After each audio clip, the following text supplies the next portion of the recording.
अस्सलाम वालेकुम स्टूडेंट्स। आज हमने चैप्टर नंबर 11 करना है जो कि है पैरेललोग्राम्स एंड ट्रायंगल्स। इन दोनों ही ज्योमेट्रिकल शेप से आप बहुत अच्छी तरह से वाकिफ़ हैं। ट्रायंगल जो होती है वो 3 साइडेड फिगर होती है और पैरेललोग्राम जो होती है वो एक 4 साइडेड फिगर होती है। और ऐसी फिगर जिसमें जो है वो दो अपोजिट साइड जो होती हैं वो आपस में इक्वल भी होती हैं और पैरेलल भी होती हैं। पैरेलल ऐसी दो लाइंस को कहते हैं जो कि कभी भी एक दूसरे को क्रॉस नहीं करती। तो ये थी पैरेललोग्राम और ट्रायंगल की डेफिनेशन। अब हम चलते हैं अपने थ्योरम की तरफ। सबसे पहला थ्योरम है हमारे पास थ्योरम नंबर 11.1.1। इस थ्योरम के प्रूफ की तरफ जाने से पहले हमें जो है वो कुछ डेफिनेशंस के बारे में पता होना चाहिए जो कि हमने 8th क्लास में पढ़ी थी। यहाँ पर हम जो है वो उसे जो है वो शॉर्टली मैं उसको जो है वो ब्रीफ करूँगी। अगर आपको इसकी डेफिनेशन के बारे में जो है वो मज़ीद पढ़ना है तो आप अपनी 8th क्लास की जो बुक है उसके जो है वो ज्योमेट्रिकल जो चैप्टर्स थे उनमें आप जो है वो इसको स्टडी कर सकते हैं। तो यहाँ पर सबसे पहले हमने जो है वो डिफ़ाइन करना है अल्टरनेट एंगल्स को और उसके बाद हमने देखना है कि वर्टिकल एंगल्स क्या होते हैं। ओके, तो अल्टरनेट एंगल्स क्या होते हैं? अगर कोई सी दो लाइंस हैं और उनको एक तीसरी लाइन जो है वो कट करी, जिसे हम ट्रांसवर्सल भी कहते हैं, तो इनमें अल्टरनेट एंगल्स जो बनते हैं वो ये होते हैं, ये और ये दोनों एंगल्स आपस में अल्टरनेट कहलाते हैं, जो कि एक लाइन के इस साइड पर है और दूसरा इस साइड पर है। ये आपस में अल्टरनेट एंगल कहलाते हैं और ये दो एंगल्स हमेशा जो होते हैं वो इक्वल होते हैं। इक्वल मीन कि हम कॉन्ग्रुएंट भी उन्हें कह सकते हैं, मीन्स के अल्टरनेट एंगल्स हमेशा कॉन्ग्रुएंट होते हैं। दूसरे हैं वर्टिकल एंगल्स। वर्टिकल एंगल्स जो होते हैं वो तब बनते हैं जब दो लाइंस आपस में एक दूसरे को क्रॉस कर रही होती हैं। तो ये वाले दो अपोजिट एंगल्स होते हैं इनको हम वर्टिकल एंगल्स कहते हैं। तो ये थे अल्टरनेट एंगल और वर्टिकल एंगल का थोड़ा सा इंट्रोडक्शन। अब हम चलते हैं अपने थ्योरम की तरफ।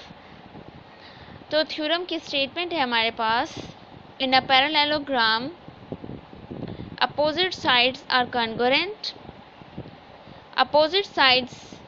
opposite angles are congruent, and the third one, the diagonals bisect each other.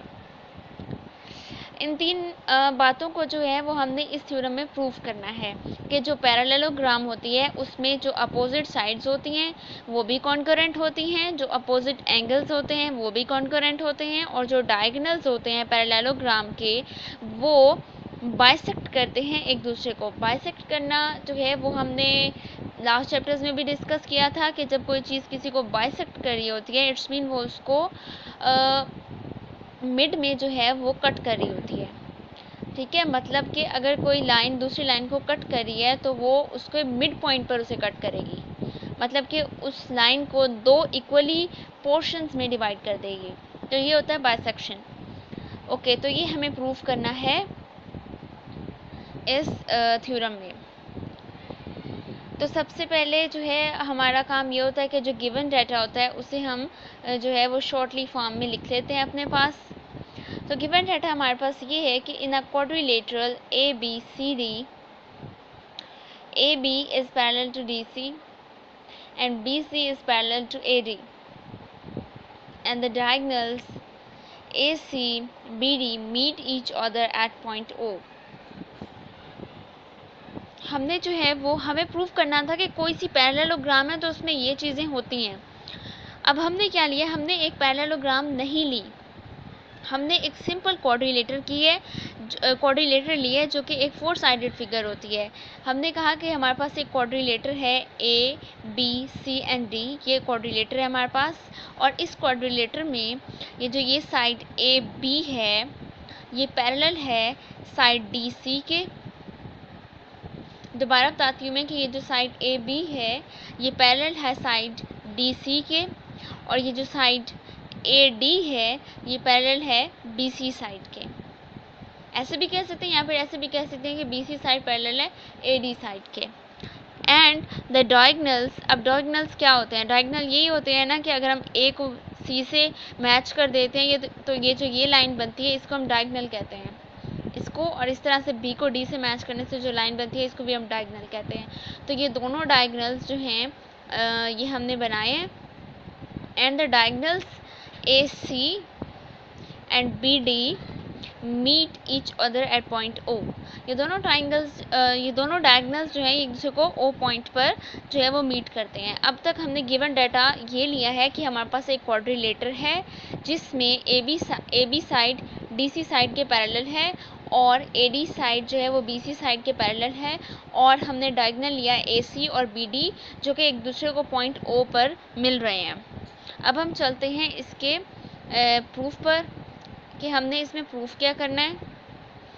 Proof हमने ये करना है कि जो AB साइड है वो कॉन्करेंट है DC साइड के, एंड AD साइड जो है वो कॉन्करेंट है BC साइड के, और हमें ये प्रूव करना है angle ADC is concurrent to angle ABC and angle BAD is concurrent to angle BCD। Third one हमें ये प्रूव करना है कि OA is concurrent to OC and OB is concurrent to OD। ये तीनों चीज़ें हमने कहाँ से लिखी हैं? ये तीनों चीज़ें हमने इन तीनों पॉइंट से लिखी हैं। ये पहला पॉइंट हमें कहता था कि अपोजिट साइड्स आर कॉन्करेंट, तो हमने ये प्रूव करना है कि AB side is concurrent to DC side and BC side is concurrent to AD side. पहले तो हमने ये प्रूव करना है जो कि हमने फर्स्ट पॉइंट में मेंशन कर दिया। सेकेंडली देखिए हमने क्या प्रूव करना है। हमें प्रूव करना है कि opposite angles are concurrent. Opposite angles concurrent है, तो यहाँ पर अपोजिट एंगल्स कौन से बन रहे हैं जो हमें प्रूव करने हैं? हमें प्रूव करना है कि एंगल ADC मतलब कि ADC ये वाला एंगल कॉन्करेंट है एंगल ABC के, मतलब कि ये वाला एंगल बनेगा D वाला, ये कॉन्करेंट होगा B एंगल के, और ये जो A वाला एंगल है ये कॉन्करेंट होगा एंगल C के। ठीक है, मैंने उसे शॉर्ट फॉर्म में बता दी है। उसके बाद हमें ये प्रूव करना है कि डायगोनल्स बाइसेक्ट ईच अदर। जब डायगोनल्स एक दूसरे को बाइसेक्ट करेंगे इट्स मीन वो एक दूसरे को जो है वो 2 इक्वली पोर्शंस में डिवाइड कर देंगे। ठीक है, 2 इक्वली पोर्शंस में। तो अगर ये दोनों डायगोनल्स आपस में एक दूसरे को कट कर रहे हैं, मतलब कि बाइसेक्ट कर रहे हैं, तो इसका मतलब ये वाला पोर्शन और ये वाला पोर्शन सेम होगा, क्योंकि वो एक दूसरे को बाइसेक्ट कर रहे हैं, एक दूसरे को दरमियान में से क्रॉस कर रहे हैं। इट्स मीन इधर जो पोर्शन बचेगा और जो इधर बचेगा वो आपस में इक्वल होंगे या फिर कॉन्करेंट होंगे। तो OA side is concurrent to OC side and OB side is concurrent to OD side. ये सेकेंड डायगोनल के लिए हमने लिख दिया। ये था प्रूफ जिसे हमने मैथमेटिकल फॉर्म में लिखा। अब हम चलते हैं हम कंस्ट्रक्शन की तरफ। कंस्ट्रक्शन में ये है कि in the figure as shown we label the angles as angle 1, angle 2, angle 3, angle 4, angle 5 and angle 6। जो हमारे पास फिगर गिवन थी, ठीक है, सिंपली फिगर थी। पहले हमने एक क्वाड्रिलेटर ले ली, उसको नाम दे दिया ABCD। उसके बाद हमने डायगोनल्स ले लिए, डायगोनल्स एक दूसरे को मीट कर रहे थे O पर, यहाँ पर इसका नाम O रख दिया। ये एंगल्स पहले नहीं लिए थे। अब हम कंस्ट्रक्शन में हमने ये लिया है कि इन यहाँ पर जो एंगल बन रहे हैं हमने इसको कोई ना कोई नाम दे दिया या लेबल कर दिया है। ठीक है, तो ये जो D वाला था इतना पोर्शन, इसे मैंने 1 कह दिया। ये वाला पोर्शन D वाला 2 हो गया, और ये वाला पोर्शन 3 एंड 4 एंड 5 एंड 6। तो ये हमारे पास हमने खुद से जो है वो नेम लेबल कर लिए हैं। इससे हमारा फ़ायदा क्या होगा? हमें ये फ़ायदा होगा कि जब हम प्रूफ कर रहे होंगे तो इन एंगल्स को यूज़ करते हुए हम अपनी जो है वो रिक्वायर्ड चीज़ तक पहुँचेंगे। और इन एंगल्स को जब हमने यूज़ करना है तो ऑब्वियसली कोई ना कोई नाम तो होना चाहिए, तो इस वजह से हमने इसको लेबल कर दिया है। अब नेक्स्ट जो इम्पोर्टेंट पोर्शन होता है वो होता है प्रूफ का। अब हमने प्रूफ देखना है। सबसे पहले हमने क्या करना है कि ट्राइंगल ले लेनी है ABD, इसकी कॉरस्पॉन्डेंस ले लेनी है ट्राइंगल CDB के साथ। ट्राइंगल ABD इस ट्राइंगल की कॉरस्पॉन्डेंस ले लेनी है CDB के साथ, मतलब ये वाला पोर्शन एक तरफ, ये वाला पोर्शन एक तरफ। ठीक हो गया? तो हमने जो है वो ये 2 ट्राइंगल्स ले ली। अब हमने जो है वो इनको कॉन्करेंट प्रूफ करना है। कैसे करना है हम देखते हैं कि जो एंगल 4 है वो कॉन्करेंट है एंगल 1 के। ऐसा हमने क्यों लिखा? हमने इसलिए लिखा कि ये दोनों ऑल्टरनेट एंगल्स हैं। कैसे हैं देखें ज़रा। एंगल 4 कॉन्करेंट ले लिया है एंगल 1 के, ये एंगल 1 कॉन्करेंट ले लिया एंगल 4 के। ठीक है, कैसे हैं ये ऑल्टरनेट एंगल्स? आप AB को जो है वो एक लाइन कंसीडर करें पैरेलल, जो कि पैरेलल है DC लाइन के। तो आप दरमियान वाली लाइंस को फ़िलहाल इग्नोर करें और AB लाइन कंसीडर करें और DC लाइन कंसीडर करें और ये वाली लाइन है इसको कंसीडर करें, तो ये एंगल 1 और एंगल 4 जो है ये आपस में अल्टरनेट एंगल्स बनते हैं। और अभी हमने ये बात कही थी कि जो अल्टरनेट एंगल्स होते हैं वो हमेशा कॉन्ग्रुएंट होते हैं। इस वजह से मैंने कह दिया कि एंगल 4 जो है वो कॉन्ग्रुएंट है एंगल 1 के। नेक्स्ट जो BD साइड है वो कॉन्ग्रुएंट है BD साइड के। हमने ट्राइंगल ली थी ADB और दूसरी हमने ट्राइंगल ली थी BDC। तो इनमें क्या चीज़ कॉमन है इन दोनों ट्राइंगल्स में? ये वाली साइड है ये दोनों ही ट्राइंगल्स में कॉमन है जिसका नाम है BD साइड। तो इस वजह से मैंने कह दिया कि BD side is congruent to BD side. It is because that these sides are common in both triangles। उसके बाद जो एंगल 2 है वो कॉन्ग्रुएंट है एंगल 3 के। ऐसा क्यों लिखा है? ऐसा हमने इस वजह से लिखा है कि ये दोनों भी ऑल्टरनेट एंगल्स हैं। कैसे हैं? ये जो एंगल 2 है ये कॉन्ग्रुएंट है एंगल 3 के और ये अल्टरनेट एंगल्स इस बेस पर हैं कि अगर आप इससे एक लाइन कंसीडर करें और इसको दूसरी लाइन कंसीडर करें और इसको ऐसे ट्रांसवर्सल यूज़ करें तो ये एंगल जो बन रहा है एंगल 2 ये एंगल 3 का अल्टरनेट एंगल बन रहा है। तो इस वजह से हमने कह दिया कि दोनों एंगल्स आपस में कॉन्ग्रुएंट हैं।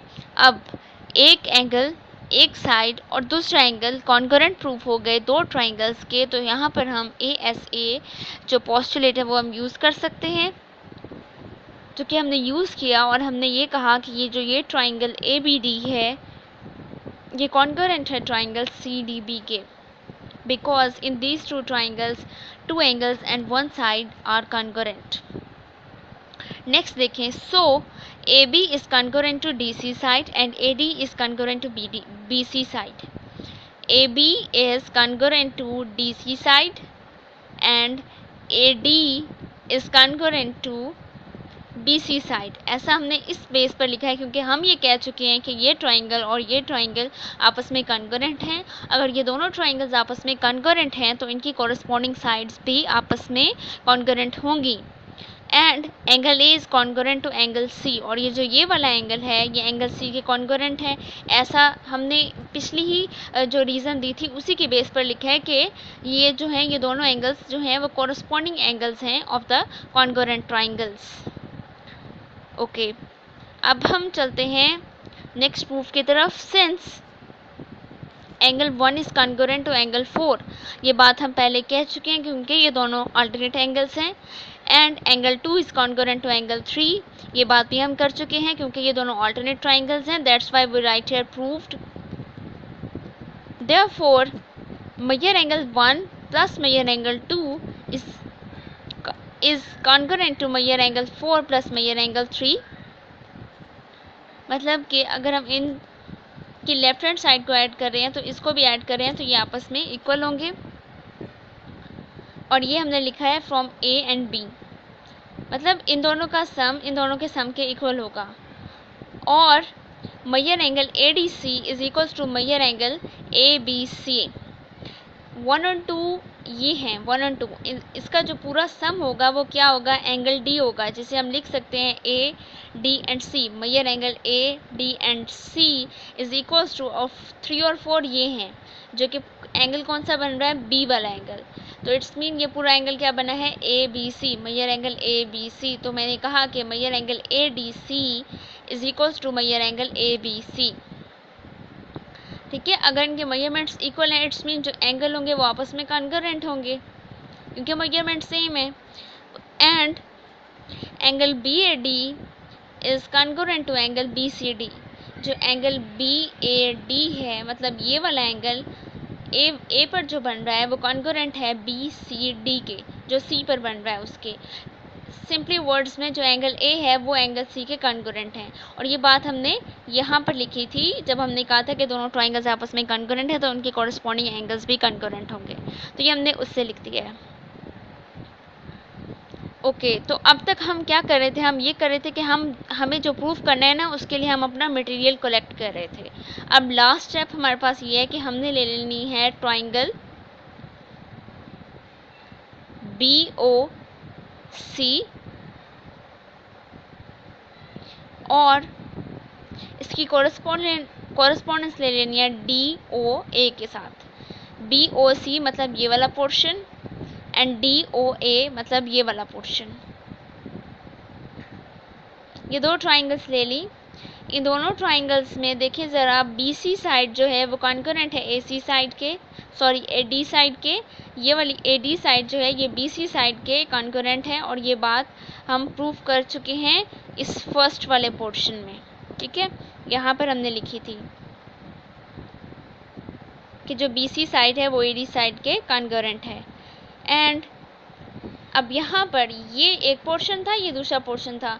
अगर हम इस डायगोनल को और इस डायगोनल को देखते हैं तो ये दो एंगल जो 5 और 6 हैं ये आपस में जो है वो वर्टिकल एंगल्स बन रहे हैं, जो कि मैंने पीछे डेफिनेशन में डिस्क्राइब किया था कि जब दो लाइंस आपस में क्रॉस कर रही होती है तो जो अपोजिटली डायरेक्टेड एंगल्स होते हैं वो आपस में वर्टिकल एंगल्स कहलाते हैं।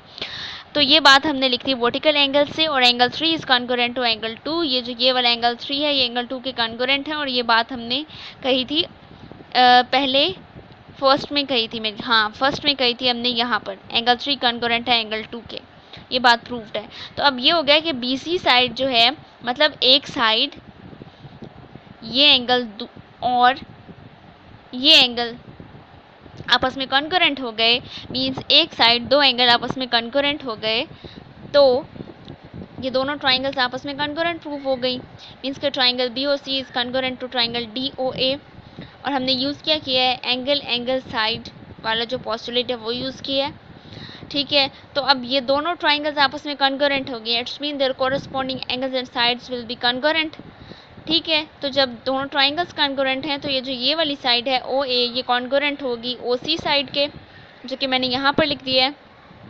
And OB side will be concurrent to OD side, क्योंकि ये आपस में कॉरस्पॉन्डिंग साइड्स हैं और दोनों जो हैं वो कॉन्करेंट ट्राइंगल की कॉरस्पॉन्डिंग साइड्स हैं, तो इस बेस पे हमने दोनों को कॉन्करेंट कह दिया। तो हमने जो चीज़ें हमें चाहिए थी वो हमने प्रूव कर ली। कैसे कि जो फर्स्ट पोर्शन था उसमें हमने ये प्रूव किया कि जो AB साइड है वो कॉन्करेंट है DC साइड के एंड AD साइड कॉन्करेंट है BC साइड के। ये वाला पोर्शन हमने प्रूफ किया। उसके बाद सेकंड वन जो हमें चाहिए था कि एंगल ADC कॉन्करेंट है एंगल ABC के एंड एंगल BAD कॉन्करेंट है एंगल BCD के। तो ये बात जो है हमने यहाँ पर प्रूफ कर दी, BAD वाला पोर्शन यहाँ प्रूफ किया, और जो एंगल ये वाले थे ADC और ABC वाला ये हमने इस स्टेप में प्रूफ किया। और जो लास्ट वन था जिसे हमने ये प्रूव करना था कि डायगोनल्स आपस में एक दूसरे को बाइसेक्ट कर रहे हैं, वो हमने लास्ट पोर्शन में डिवाइड जो है वो प्रूफ किया है। मतलब इन तीनों जो रिक्वायरमेंट्स थी उनको हमने प्रूफ में भी डिवाइड कर दिया। फर्स्टली फर्स्ट को प्रूफ किया, फिर सेकेंड एंड थर्ड। तो ये हमारा आज का थ्योरम था, और इसी थ्योरम से जो है वो एक ऑलरेडी डिराइव की गई है, मतलब जो कि इसी थ्योरम की स्टेटमेंट पर बेस कर रही है। वो ये है कि each diagonal of a parallelogram bisects it into two congruent triangles। मतलब जो हर डायगोनल है पैरेललोग्राम का वो बाइसेक्ट कर देता है उसे into congruent triangles। तो इसका हमने प्रूफ नहीं करना, सिर्फ स्टेटमेंट है। एज ए MCQ आप इसे जो है वो देख लें एक दो बार। तो ये थ्योरम था हमारा आज का। इसकी आपने जो है वो एटलीस्ट जो है वो 3 टाइम्स प्रैक्टिस करनी है ताकि एग्ज़ाम में आपको ज़्यादा प्रॉब्लम ना हो। ओके, फ़ी अमान अल्लाह।